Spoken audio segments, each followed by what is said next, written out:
اعوذ باللہ من الشیطان الرجیم بسم اللہ الرحمن الرحیم 12ویں جماعت کے طالبوں السلام علیکم۔ آج ہمارا موضوع مولانا الطاف حسین حالی کے حالات زندگی اور ان کی ادبی خدمات۔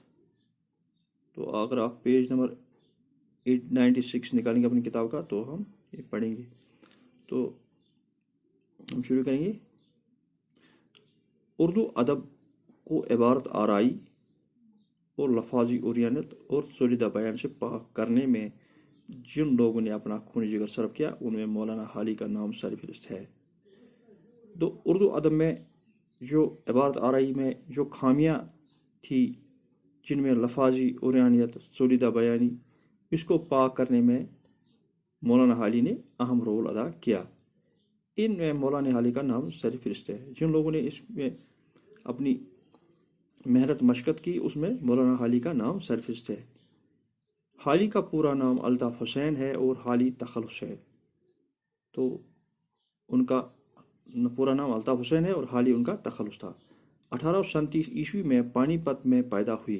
تو آپ 1837 میں پانی پت میں پیدا ہوئے۔ 9 برس کی عمر میں یتیم ہو گئے۔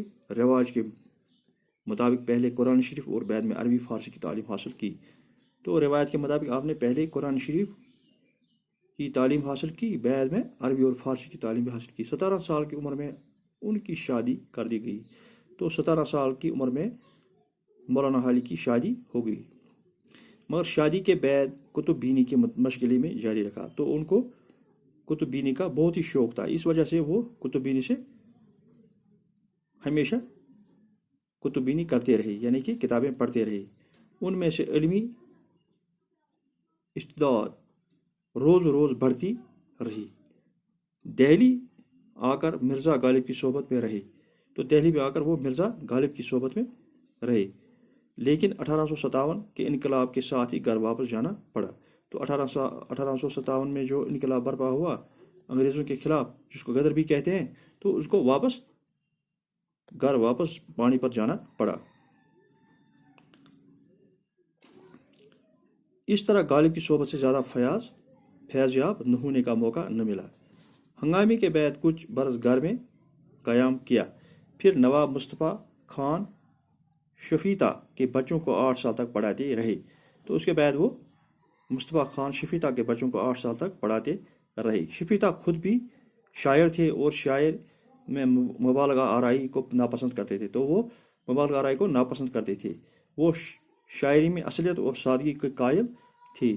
جو شفیتہ تھے، مصطفیٰ خان شفیتہ، تو وہ مبالغہ آرائی کے ناپسند کرتے تھے اور اچھے شاعر بھی تھے۔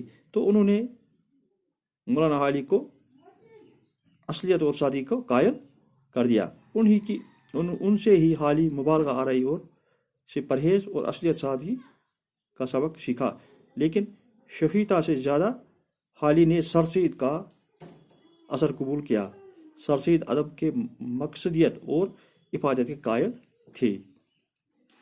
شفیتہ کے وفات کے بعد حالی ملازمت کی تلاش میں لاہور پہنچے۔ وہاں ان کو گورنمنٹ بک ڈپو میں اردو ترجمہ کی کتابوں کو تصحیح کرنے کی نوکری ملی۔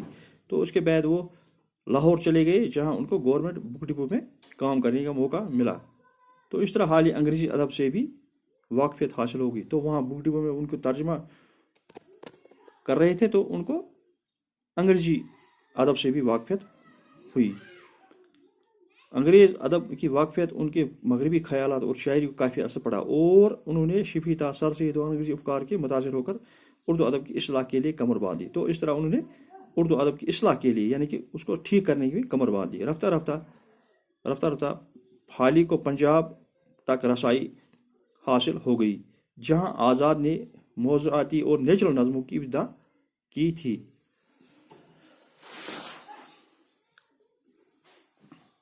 حالی نے انجمن کے مشاعروں میں 4 نظمیں پڑھی: برکات، رت، نشاط، امید، مناظر اور رحم و انصاف اور حب وطن۔ یہ 4 نظمیں کافی مشہور ہوئی۔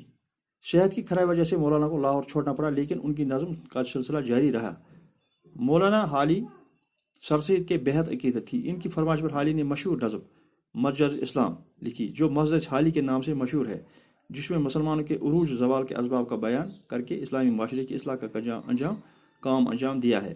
تو مولانا نے سر سید کے بہت ان کی فرمائش پر انہوں نے مسجد اسلام یعنی جس میں اسلام کی مسلمانوں کا عروج و زوال کے اسباب بیان کر کے اسلامی معاشرے اصلاح کرنے کا کام انجام دیا، جو مسجد حالی سے مشہور ہے۔ اس کے علاوہ چپ کی داد اور مناجات بیوہ ان کی دوسری مشہور نظمیں ہیں۔ ایک طرف سے جہاں سر سید مسجد حالی کو اپنے لیے آخرت کا توشہ قرار دیتے ہیں، وہیں دوسری طرف سے مہاتما گاندھی نے مناجات بیوہ کی زبان ہندوستان کی مشترکہ زبان قرار دیا۔ 1904 مولانا حالی کو تعلیمی خدمات کے عوض شمس العلماء کا خطاب عطا کیا گیا اور 1914 میں 70 برس کی عمر میں وفات پائی۔ حالی کا سب سے بڑا کارنامہ مقدمہ شعر و شاعری ہے۔ اس کتاب میں اس نے اردو میں باقاعدہ تنقید کا آغاز ہوا۔ تو حالی کا سب سے اہم کارنامہ جو اردو ادب میں وہ مقدمہ شعر و شاعری ہے، اس سے تنقید کا آغاز ہوا۔ اس کے علاوہ سوانح نگاری میں بھی نام کما۔ یادگار غالب حیات جاوید ان کی مشہور سوانح تصنیف ہیں۔ تو ہم اب الطاف حسین حالی کے حالات زندگی اور ادبی کارناموں پر ایک نوٹ لکھیں گے۔ آپ کا نام الطاف حسین اور حالی تخلص۔ آپ 1837 میں پانی پت میں پیدا ہوئی۔ 9 برس کی عمر میں ہی والد کا انتقال ہو گیا۔ بڑے بھائی نے پرورش کی رواج کے مطابق پہلے قرآن شریف اور بعد میں عربی اور فارسی کی تعلیم حاصل کی۔ شادی چھوٹی عمر میں ہو گئی، مگر شادی کے بعد کتب بینی کا مشغلہ جاری رکھا۔ دلی آ کر مرزا غالب کی صحبت میں رہی، لیکن 1857 کے انقلاب کے بعد واپس پانی پت جانا پڑا اور کئی برس تک بیکاری میں گزری۔ 1863 میں نواب مصطفیٰ خان شفیتا کے بچوں کو پڑھانے کا کام سنبھال لیا۔ چونکہ خان خود بھی شاعر تھے، ان کی صحبت سے حالی کی شاعری پر اثر ہوا۔ اس کے بعد حالی لاہور چلے گئے اور ایک بک ڈپو میں ملازمت ہو گئی۔ یہاں 4 برس رہے اور دلی واپس آ کر سر سید احمد خان سے ملاقات ہوئی۔ ان کی زندگی اور شخصیت سے بڑے متاثر ہوئے۔ سر سید انگریزی افکار سے متاثر ہو کر اردو ادب کی اصلاح کے لیے کمر باندھی۔ عربک اسکول دلی میں مدرس مقرر ہوئے اور یہاں بھی ان کی ادبی موسوعات جاری تھیں۔ رفتہ رفتہ حالی نے انجمن پنجاب تک رسائی حاصل ہوئی۔ حالی کے ادبی کارنامے۔ حالی اردو کے بڑے شاعر بھی تھے اور ادیب بھی۔ اردو نثر میں ان کی تصانیف میں یادگار غالب، حیات سعدی اور حیات جاوید ہیں۔ حالی کی سب سے اہم اور مشہور تصنیف مقدمہ شعر و شاعری ہے۔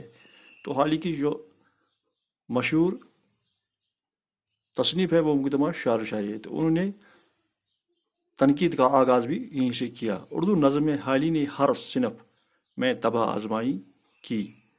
غزلوں کے مقابلے میں ان کی نظمیں